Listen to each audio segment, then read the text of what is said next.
Hey, welcome back to the Spark Faith Podcast. I am Dr. Chris Sargent, and we are diving deep today. I am warning you from the outset, I have some serious energy today, and I am going to take a deep dive and do some coaching. And you may or may not like me after this episode because I'm going to hit it pretty hard today. So, maybe before you get started, go ahead and subscribe and like. um, Anyhow, we're gonna get rolling because I have a lot to say in this, and I want to keep this short for your time. And so today I'm gonna ask a bunch of questions.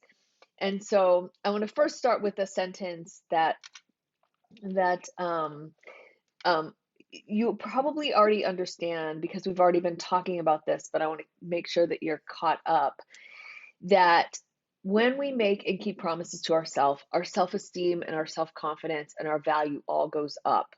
And when we start to break promises to ourselves and not keep promises to ourselves, our self esteem, self confidence, our self value all goes down. And so I'm going to ask you some questions. Which is harder? Which is harder, to keep the promise or to keep living with the pain?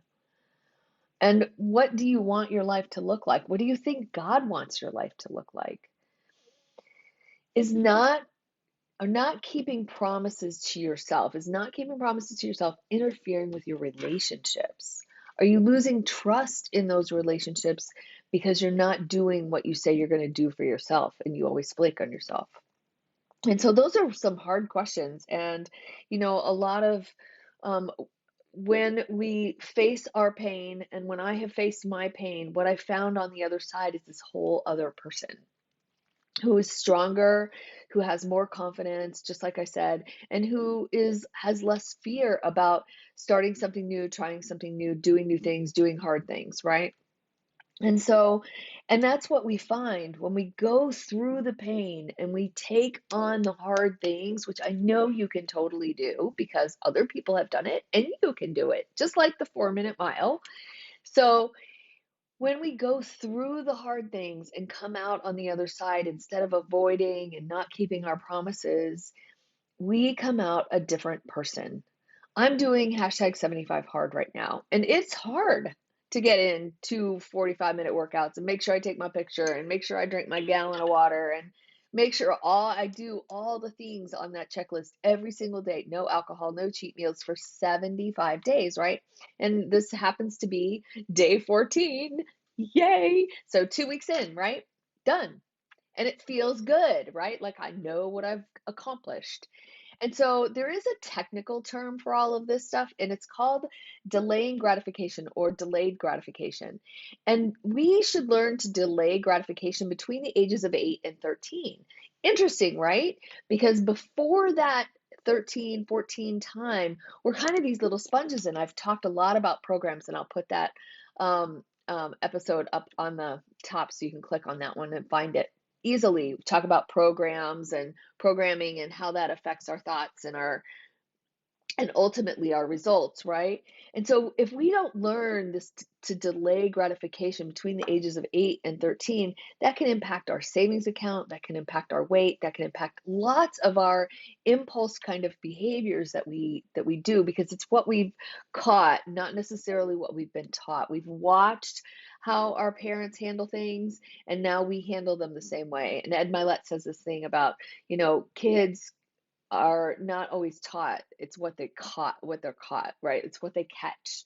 They catch it from, again, parental behaviors. And so, um, what's harder? Staying in the pain that you have, whether it's around weight loss or around a relationship, either leaving a relationship or staying in a relationship, what's harder?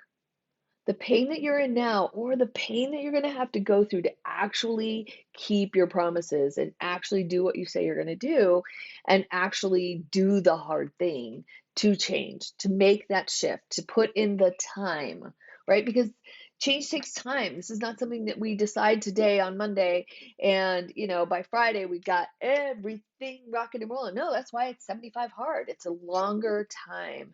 This is why I'm also bringing a challenge to my Facebook group because I want you to get started on in a good place so that you can start rolling, but you can start with some accountability and some support, right? And so what are you willing, or are you willing to say no to the things of today that no longer serve you in order to have the time, effort, energy, money, calories, whatever, to create the life that God wants you to have, and to create that dream life that you have in your head, right? Are you willing to give up some of the things that aren't really serving you anymore? And then in terms of time, it does take time to change. And I can say this, and I learned this over this weekend, and I thought it was so great. God, there are no shortcuts. This is from A.W. Tozer. There are no shortcuts. No shortcuts exist. God has not bowed to our haste, nor embraced the methods of our machine age. Right? God has not bowed to our haste, nor embraced the methods of our machine age. And paraphrasing, if we are to really know God and what God wants for us, and to live our life in leaning into Him and His will, then we must be willing to give Him our time. And so, which is harder? Is it harder to stay where you are, or is it harder to open up your life and give away a little bit of things that don't suit you anymore to make room for what's new and what's bigger? I know you can do this. I know you can. I've done it. Lots of people have done it before you, and you can do the hard things. I know you can. Love you, love you, love you so much. God knows you can. I'm on your side. Come on, join me in my Facebook group, and we're going to have some fun on starting on next Monday. I'll see you then. Bye.